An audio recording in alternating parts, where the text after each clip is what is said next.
Hello guys, welcome to Soni online classes. आज इस video में डिस्कस करने जा रही हूँ केस स्टडी के डीमेरिट्स एंड मेरिट्स, यानी इसके गुण और दोष क्या है, केस स्टडी क्या होता है एंड इसका क्या क्या इम्पोर्टेंस है फील्ड वर्क में।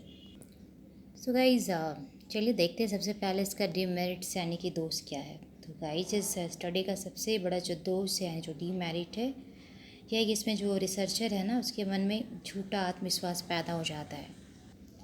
सांख्यिकी अध्ययन में जो रिसर्चर है उसको अपनी जो सीमा है ज्ञात रहता है, वह इस बात को जानता है कि प्रॉब्लम कि एक विशेष जो पहलू है उसका स्टडी क्या करना है क्या है, और उसमें एक अन्य जो पहलू है वो भी हो सकता है।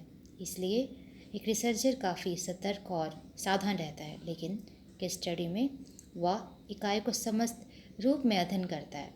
उसके मन में एक धारणा बन जाती है कि वह सब कुछ जानता है, उसे सब कुछ पता है, उसे कुछ भी जानना है शेष नहीं है, क्योंकि उसे सब कुछ आता है, सब पता है।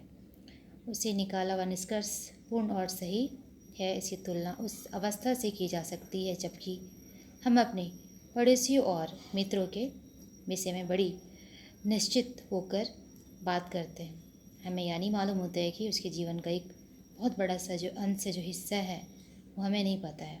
यहाँ तक कि तो भाई एक ही परिवार में रहते हैं, जन्म लेते हैं, बड़े होते हैं, फिर भी जीवन और मानसिक स्थिति परिचित नहीं रहती एक दूसरे से। इसलिए इस स्टडी के थ्रू झूठा आत्मविश्वास सही निष्कर्ष निकालने में बैरियर यानी बाधक सिद्ध होता है। इसका जो दूसरा डीमेरिट है, ये जो मेथड है यानी इस विधि बहुत ही असंगठित अवैज्ञानिक है। इकाई का चुनाव और सूचना प्राप्त करने पर किसी प्रकार का कंट्रोल नहीं है। इसे जो फैक्ट्स है ना, उसमें तथ्यों का जो है क्या है, यानी फैक्ट्स में पूर्णतः अभाव रहता है सजातीय का। एंड इसका जो थर्ड डीमेरिट है, इसमें दोषपूर्ण अवलोकन, गलत निर्वाचक एंड प्रतिनिधित्वहीन सैंपल के कारण काफ़ी इम्प्योरिटी आ जाती है। एंड इसके अलावा स्मरण की शक्ति, जानबूझकर दुखद प्रसंग को छिपाने एंड फैक्ट्स को नाटकीय रूप से देने के कारण इनसे जो ऑब्जेक्टिव जो इन्फॉर्मेशन है उसके स्थान पे इमेजिनरी इन्फॉर्मेशन ही विशेष प्राप्त होती है। इसके आधार पर निकाले हुए जो कंक्लूज़न है हमें वैलिड नहीं माना जा सकता। अनुसंधानकर्ता किसी घटना का वैज्ञानिक कारण ढूंढने के स्थान पर बुद्धि से प्राप्त समाधान को ही सब कुछ समझ लेता है।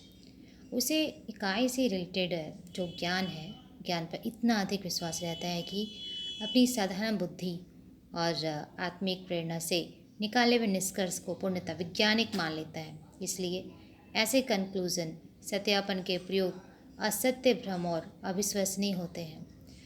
नेक्स्ट जो इसका फिफ्थ जो डीमेरिट है केस स्टडी का, केस स्टडी के लिए अन्य मेथड्स की अपेक्षा समय और धन की आवश्यकता अधिक होती है। एंड स्टडी के अनुसार यदि 100 व्यक्तियों का अगर स्टडी किया जाए तो कम से कम 2 साल तो जरूर लग जाएगा। इसके लिए पर्याप्त धन की आवश्यकता होती है, टाइम का कुछ चाहिए। इस बात का डर है कि उस बीच वह व्यक्ति इधर से उधर ना हो जाए। तो ये सारे डीमेरिट्स हो गए केस स्टडी के। अब हम इसके देखते हैं मेरिट्स। तो क्या क्या मेरिट्स हैं केस स्टडी के।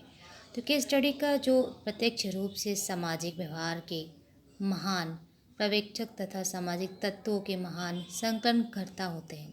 जब तक हम उसकी सामग्री का उपयोग समाज विज्ञान के लिए नहीं करते हैं तो विज्ञान का विकास अनावश्यक रूप से रुक जाता है। तो इस प्रणाली के बहुत सारे क्वालिटीज़ हैं, गुण हैं। तो इस स्टडी से जो वैलिड जो हाइपोथेसिस यानी वैध जो कल्पना है, तो कल्पना का निर्माण हो सकता है। जब विभिन्न इकाइयाँ का स्टडी एंड उसके बेस्ड पर जब हम डिफरेंट टाइप से कंक्लूज़न निकालते हैं तो उसके पश्चात उनके आधार पर ही उपकल्पना का निर्माण होगा। तो रियलिटी में रिलेटेड जो भी लिटरेचर है, साहित्य है, तो साहित्य का जो स्टडी है कि स्टडी ही उपकल्पना के प्रधान के स्रोत होते हैं। तो केस स्टडी प्रणाली जो है मेथड है, तो प्रणाली यानी इसमें प्रश्नावली यानी सूची अथवा इसी प्रकार के अन्य प्रपत्रों को तैयार करने में भी काफ़ी ये हेल्पफुल होता है।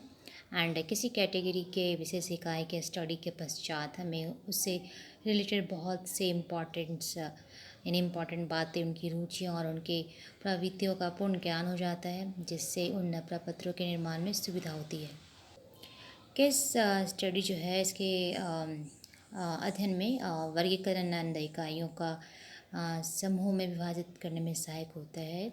कारण इसका ये है कि इसके द्वारा हमें समूह के विभिन्न इकाइयों के गुण ज्ञात हो जाते हैं। इसमें वर्गीकरण सैंपल निकालने में भी सुविधा होती है।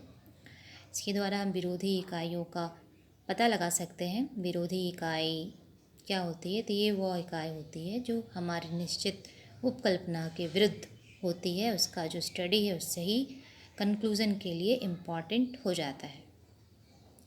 एंड जब अनुसंधान का विषय एक घटना न होकर एक दृढ़ प्रतिक्रिया होती है, जैसे कोर्टशिप की विधि और दलों का निर्माण की स्टडी प्रणाली उचित विधि होती है। एंड इसके द्वारा अनुसंधानकर्ता का अनुभव जो है वो क्षेत्र अधिक व्यापक हो जाता है।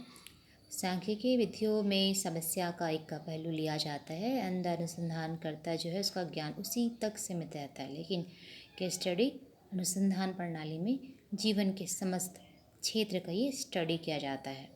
एंड इस प्रकार जो रिसर्चर है जीवन के विविध परिस्थितियों के संपर्क में आता है, जिससे उसके ज्ञान और अनुभव में वृद्धि होती है। तो केस स्टडी द्वारा प्राप्त जो भी डेटा है तो उसका इम्पोर्टेंस समझने में सुविधा होती है। यह एक बहुत बड़ा क्वालिटी है, मेरिट है केस स्टडी का। सामाजिक घटनाओं को समझने के लिए ये नेसेसरी हो जाता है, आवश्यक हो जाता है कि उन्हें उनके उचित प्रसंग में अध्ययन किया जाए।